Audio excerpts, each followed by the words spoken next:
Yes, thank you. Agnès Pedro from AFP in Geneva. Some kind of follow-up of what you just said. Do you have any figures, elements about the indications about the number of Russians fleeing Russia or being able to flee Russia to Europe? And on the worsening of the situation that of the human rights situation that you mentioned at the beginning of your briefing, how would you say, would you qualify this worsening? Is it something that is more widespread, or it's more, or it's the severity of the situation? If you could be more specific to qualify this worsening. Thank you. To qualify what? The worsening of the situation. The worsening of the Yes. situation. So how many Russians are fleeing? I mean, we don't have exact figure. However, for example, I know that when the mobilization was open, because we were just on the subject of mobilized men or men who refused to be mobilized, there was up to, I think, 1 million men that actually were running through the border to other countries where they can. Then there was, you know, the journalists, the human rights defenders, they have already left, you know, a lot of them, but we don't have exact number. I know that there was a number about something like 600,000 in Europe are people that actually oppose the government, their government critics, or oppose the war against Ukraine, and they have left Russia and are currently in Europe. I don't think necessarily at the moment there are many, because many governments, some governments have been very welcoming and doing a lot to protect the journalists, the human rights defenders, the dissenters, the anti-war critics, but some governments have been doing exactly the opposite. We just spoke about indigenous people. I recently met in one European country an indigenous leader who's been waiting for 3 years for an asylum interview. And he's been already thinking of a suicide, he shared with me. He cannot return to Russia because his activism was against the war and against forced mobilization of indigenous people. And he is now waiting for an asylum interview in an immigration detention for 3 years. He actually shared with me that he has now a Ukrainian girlfriend, and they cannot, in this new country, and they cannot really even see each other much. They cannot live together because he is still waiting for his asylum interview. One example only, but I could give many. So blanket policies of reaction to what's happening in Russia have been really affecting, first and foremost, the human rights defenders from Russia, by some countries, because they don't have freedom of movement.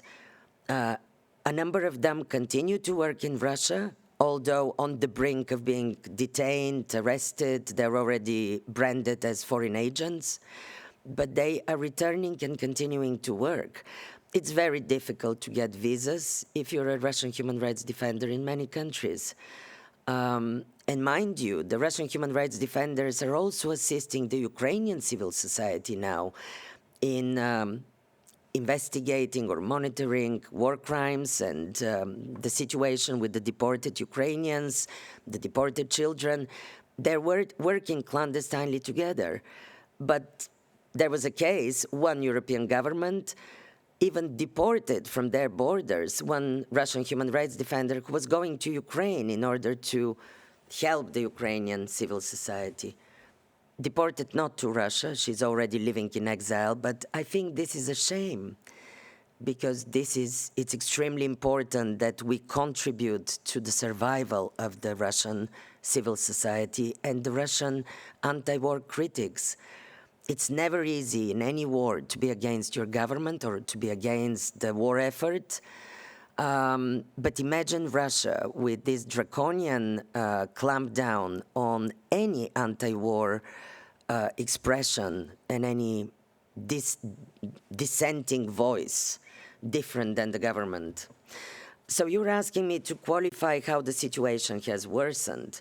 I mean, it's all in the report, but I mean, just in a, I think I already in a way unpacked it.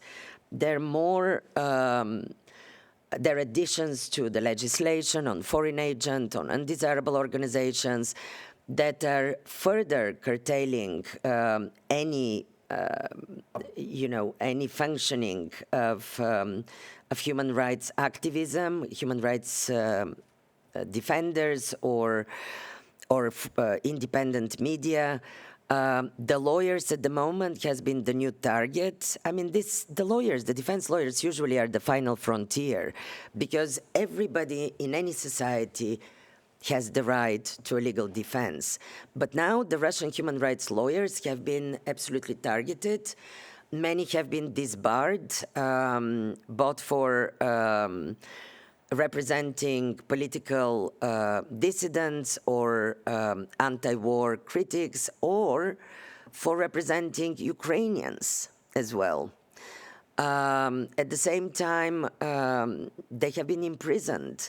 It's not only Navalny's lawyers and charged with extremism, terrorism charges, with extremism in the case of Navalny's lawyers, but there is a new law on advocatura, on the legal profession, which essentially is another draconian method of monitoring the activities of the defense lawyers. Do you know, we were talking about indigenous people in many regions of Russia, because we were trying to facilitate a lawyer of taking up a case of one shaman who was protested single-handedly against a big oil company to save the sacred grounds of his people. There was not a single lawyer in this region that was ready to take up his case. So lawyers from Moscow and St. Petersburg had to be sent, because usually the local lawyers under a lot of scrutiny.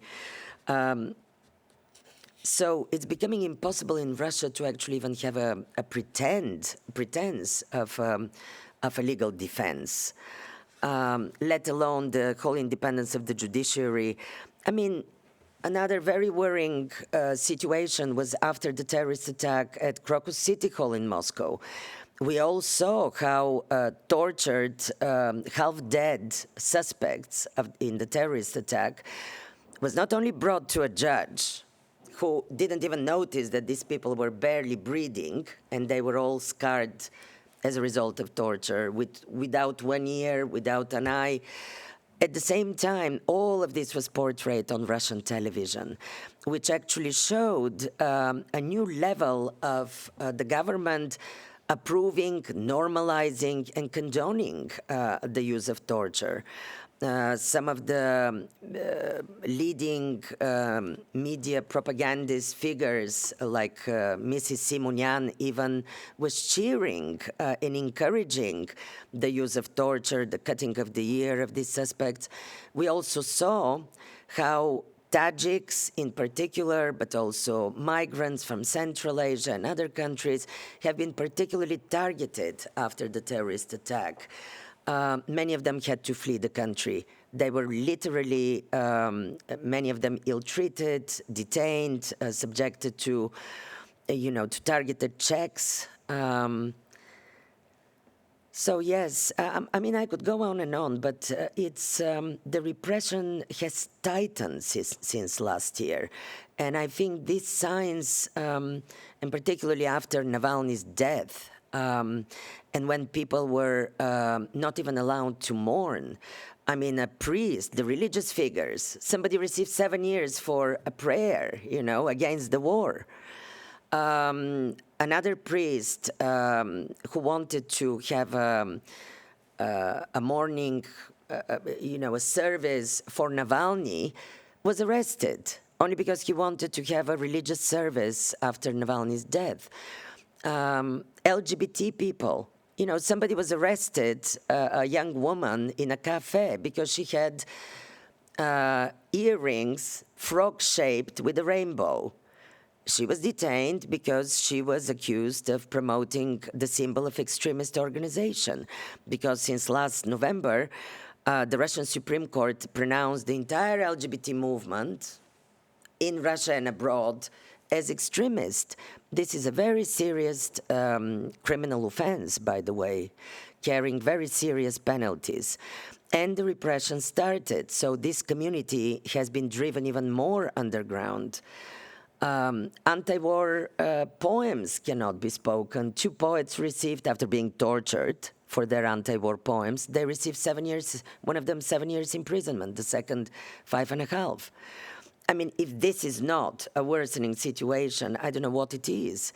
Basically, I also have part in my report talking about the massive now surveillance of everybody on the internet. Please have a look at that, because that also shows that the Russian authorities are not only physically going after the dissidents and anti-war critics and human rights defenders, but also now through the internet. Nobody's safe. Thank you. Can we take the questions online quickly, because we have 3. Jeremy. Yes, thank you. I'll be quick. Just first one is that I arrived a bit late. I'm sorry. I didn't receive the report in my emails. I don't know if it's under embargo until tomorrow morning. Can you clarify that for me, please? Question about the convicted people who are now fighting on the front line. I think you mentioned 170,000. What you said about them returning and committing new crimes against women, do you have, I know it's really hard to have figures, but do you have an estimation how many of them at least have returned freely, I mean, after having fought on the front line? And maybe your last one is that you mentioned, you answered Anya's question on how would you qualify the deterioration of the situation there. But another way to put it, are there human rights left in Russia? That would be my question.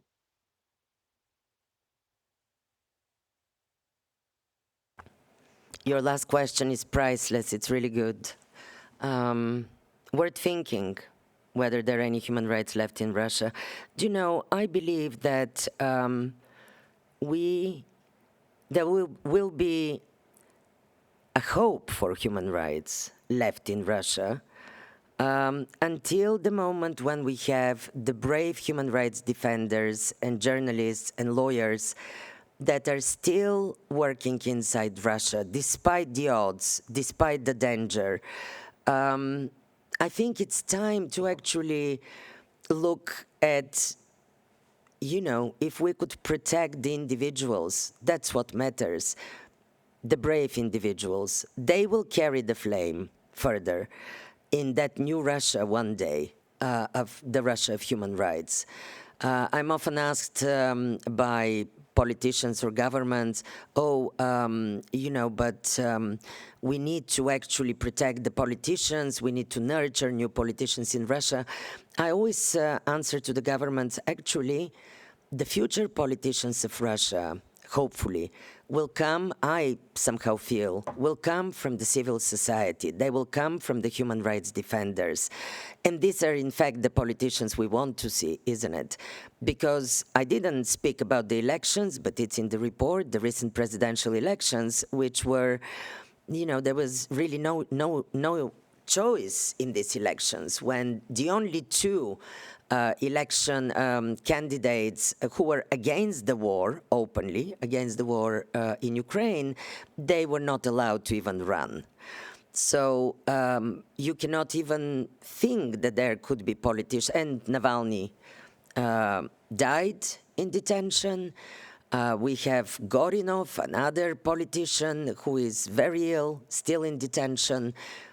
7 years imprisonment, now they're increasing to further charges, only because he was against the war and against staging some superficial children's paintings exhibition for 1st of June of happy Russian children pictures, and he said, I'm sorry, while our army is killing Ukrainian children, we cannot have this happy paintings exhibition. For that, he received 7 years, and he's still in prison. There is hope for human rights in Russia, but mind you, the government and the authorities are doing everything to kill that hope, to silence the messengers of hope, the human rights activists, the government critics, the civil society, the media, the journalists, the lawyers, and anybody, of course, who is different could be an easily given to the people as, these are the ones that are actually responsible for everything. The LGBT movement, then the second one pronounced by the Supreme Court as extremist was the so-called, we don't know who they are, but the separatist movement. And this is also used to close down indigenous peoples' organizations, national minorities organizations in Russia. Anybody who they haven't really closed down previously in the past 2 years. Your question was also about, there was a first question which was about, you said that you didn't manage to receive the report. The report is online, it's hidden because the UN has this very difficult website, or the Human Rights Council, but I'll be happy to send you the report. We have it in Russian as well, in order to reach the Russian people. There was a question about the... I think it was on how many soldiers have returned, yes, is it? the prisoners. Is that what you meant, the 170? Jeremy, would you like to repeat? Yes, it was Yeah, about... there was how do many we have had statistics? returned really from the front? Yeah. I remember. Do we have now statistics on this new trend of increasing the violence against women or reoffending by these prisoners? No, there is no such statistics, unfortunately, because this trend is now forming. And the Russian civil society have been collecting information mainly in order to be really factual. They're trying to monitor the court records of any cases that have come to court. This is how we know about the leniency of sentencing of those who participate as heroes of the special military operation by the judges. It's not only the prisoners and the convicted criminals that are reoffending when returning to civilian life. Mind you, we have observed that after the 2 wars in Chechnya, we observed that with the so-called Afghan syndrome earlier in the 1980s when the Soviet Union was fighting in Afghanistan. The level of trauma, the level of atrocities, if you want, that people often are forced, soldiers are forced to participate in, because it's either their life or they have to, or they follow the criminal orders. I think the level of trauma leads to a number of men, mobilized men who are returning without being former prisoners, to being involved to begin with in domestic violence, violence against women in their own family, violence against children. So we have to understand this is now evolving. The war hasn't even finished. But with the prisoners, it's, as I said, the civil society is following. I'm also following with my team any information that we can get through public sources, through the media, and then through the court records. But certainly there is a trend and there is an increase. Thank you. Emma, you had a question? Yes, thanks for taking it. It was about political prisoners, please. The estimate of 1,300 looks a bit bigger than previous ones I've seen. And I was just wondering, is that because more have been imprisoned, or was the scale of it previously not well known? And could you say something about how you sourced it and how many of those prisoners are really at risk of death because of the conditions that you described in your report. Thank you.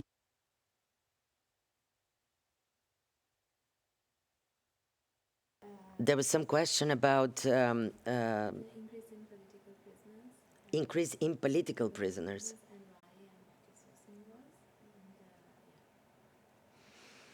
And the second one was about Emma. What was the second question? Sorry. Just the estimate. Has it gotten bigger, or was the scale previously not known? What risks they face, and The political prisoners. yeah, Right. political prisoners. The 1,300 you described. Yes. And you had one more question, which was about what? Or it was just one question? It was one big question. Yeah. Okay, sorry. We can barely hear. Yeah. Yes, I mean, the estimates we have for over 1,300, 1,300 plus political prisoners. You're saying that it has increased? Well, obviously it has increased. There are new laws or amendments to laws that has been introduced. And of course, these are not just demonstrators, people that participate in anti-war marches, which actually there has been a total crackdown on this, so we haven't really seen recently such street activity, apart from, of course, following the death of Alexei Navalny, when a lot of people were immediately detained, arrested, who were even laying flowers in front of improvised shrines for Navalny, usually in front of monuments from the Stalinist commemorating the victims of the Stalinist repressions. But also, as you know, people have been also detained who were queuing to be at Navalny's funeral, or not even allowed to come closer. So, yes, there is an increase in the political prisoners. We don't even know the entire number of who and when has been detained in various regions. The Russian civil society is monitoring. They have various methods. Memorial, for example, is more kind of conservative in their methods of estimation. Over the Info is another organization with a lot of volunteers, young volunteers inside Russia who continue to work clandestinely inside the Russian Federation. So we get information, but it's, maybe the political prisoners are much higher number. We don't know. On the same token, if you want, we don't even know how many Ukrainians have been deported because they're kept incommunicado and without charges. I just reminded myself, because if we're talking that we don't know the Russian political prisoners, we certainly don't know the number of Ukrainians deported and then detained incommunicado.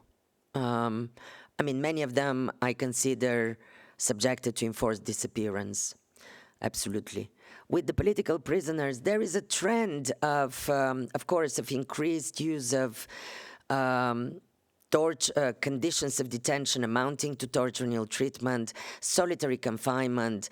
I mean, Navalny was put in a punishment cell. This whole dichotomy of using punishment cells, particularly against political prisoners, is another very worrying trend. This is how they lose their health. This is how additional pressure is put on them. Conditions are totally torturous in these punishment cells. Navalny was put for something like 396 days, or 94 days, if I'm not mistaken, again and again and again in punishment cells. You're cut off from the outside world. It's a solitary confinement, essentially. And then what they're risking or facing, I mean, they're facing to die in detention. they're facing, you know, like Gorinov, who is very ill by now. Kara-Murza, I'm so glad that Kara-Murza is now free, because when he came out through the prisoner swap in August, Kara-Murza said, I honestly thought I will die in detention. He received 25 years imprisonment for a speech against the war, is one of the reasons, but for his dissident standing, a Pulitzer Prize winning journalist as well. So yes, they risk anything from death, like Navalny, or to really their health being completely taken away from them. And that's why we need, as international community, to double the efforts to free these people. And I think the government should not shy away from talking to the Russian authorities and really demanding the release of the political prisoners. Equally, the release of the Ukrainian deported civilians and military and children. I mean, all of these people who are kept in the Russian prisons system under torturous conditions should be released. There is no doubt about it. Thank you. Thank you. And Laurent? Yeah, thanks for taking my question, Laurent Siro, Swiss News Agency. First, some of your colleagues who are special mandate holders have characterized similar situation as crimes against humanity, and even some who didn't have to deal with war situations, but really persecution of internal opposition and internal human rights defenders. So why did you decide it's the second report where you don't mention anything like that, and now you have strong words, structural state-sponsored violations? Why did you decide not to go for that path? That's the first question.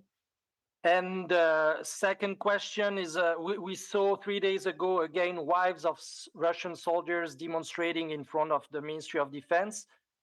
Is there an increase in terms of protest and arrests from soldiers' wives? Thank you.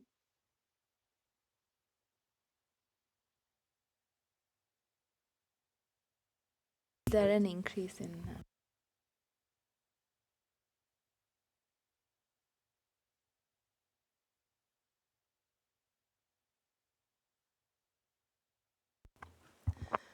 Yes, your first question. If we don't hear you very well, guys, and online, but whatever we can hear. Your first question was why I haven't qualified, I don't know which situation, in Ukraine or in Russia, as crimes against humanity. Is that your question? Laurent, can you please clarify maybe? Which country are you talking about, Russia or Ukraine? Yeah, sure. In Russia, because we could see, for instance, the fact-finding mission on Venezuela, which has to deal with an internal situation, saying that the authorities perpetrated systematic violations, which could amount to crimes against humanity. And here in your last report, the way you qualify the things, state-sponsored structural violations, look pretty much like what was mentioned by the fact-finding mission on Venezuela. The question is, why don't you go the path to qualify that in terms of whether it could be crimes against humanity or not?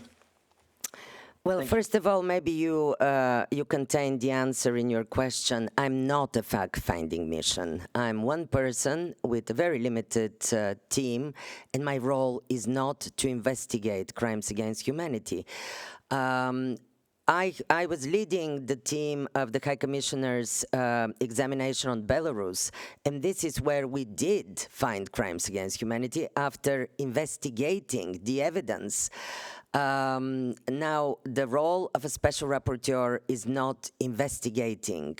I mean, I'm not allowed by the Russian authorities to enter the Russian Federation, even by myself, let alone with a team of investigators. So, crimes against humanity, in order to be, because I've done it, I can tell you, it's a mathematics. You need to absolutely, with mathematical precision, collect evidence firsthand, assess them, and then arrive at the end of a very long process to the conclusion. It's not anecdotal. I think, as a former journalist, I know that we as journalists, or as in my previous role, we sometimes use this very lightly, but behind war crimes, crimes against humanity, the whole international criminal law, for example, but also behind international humanitarian law, you have absolute precision in investigation and providing evidence of your claims. So that wasn't my role, to investigate crimes against humanity in Russia.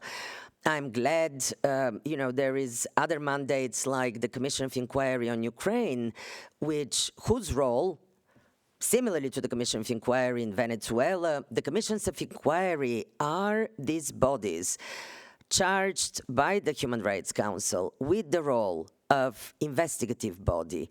But in the case of Russia, there is ICC, there is the prosecutor of the International Criminal Court. And I think he is investigating already on several counts. As you know, there is an arrest warrant issued against the president of Russia and against the children's commissioner, at least on the count of the Ukrainian children. And he's been involved, as far as I know, in investigation. So that's my answer. But you can always ask the Human Rights Council to actually entrust me as a single-person orchestra to actually go and investigate further, or to give me a team of investigators, and I'll be happy to investigate all the international criminal law violations, or humanitarian law as well. But not for now, as a special rapporteur. Not my role, really.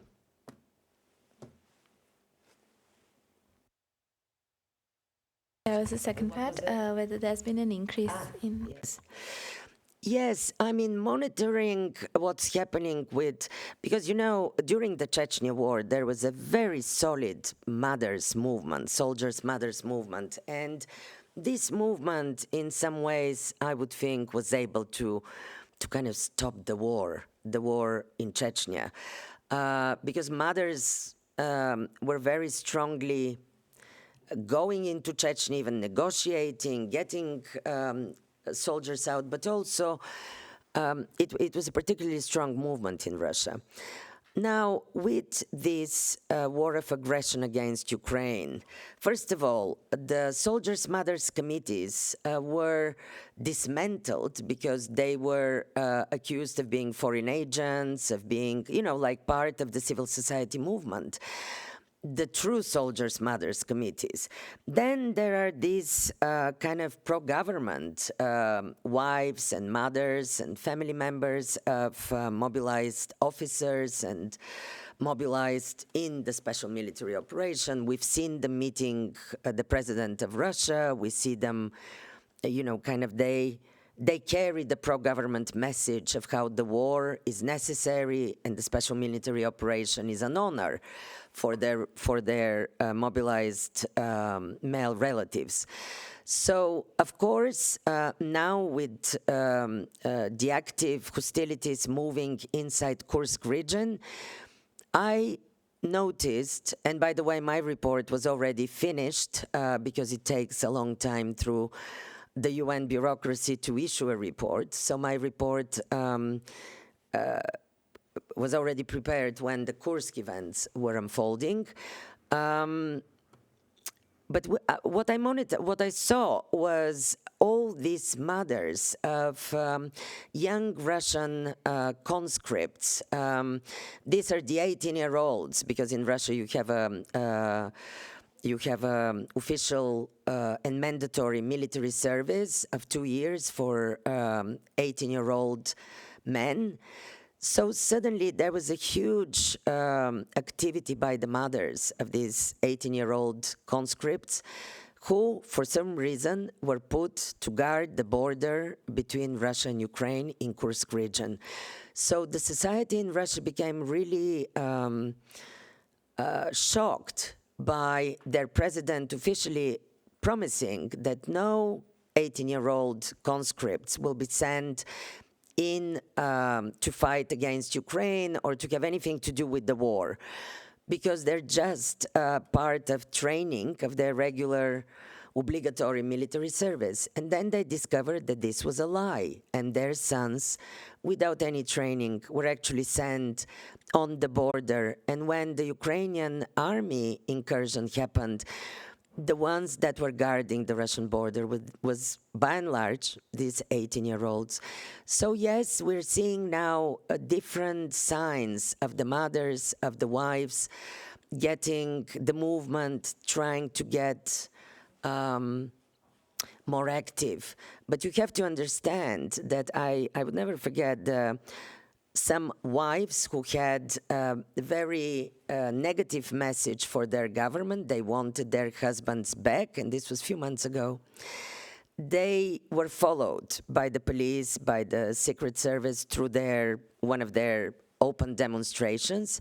And I noticed how smart they were. They actually went in front of the a sacred for the Russians monument of the unknown soldier. It's, with a flame there. And they put flowers there, so the police couldn't really come and arrest them, because it was all televised, on television. It would have been really a crackdown on women who were only having one message: we want our husbands back from Ukraine, from the war. But there has been a crackdown on this movement, and I think they are monitoring them. I'm worried about these women, because the mothers, the wives, because if they continue criticizing the war effort, they will be next as political prisoners or detainees. Thank you. If there are no more questions, we'll close this press conference because we've gone over time also. Thank you very much to Ms. Katzarova for being here and answering the questions, and thank you all for joining. Thank you very much, and come tomorrow at the ID.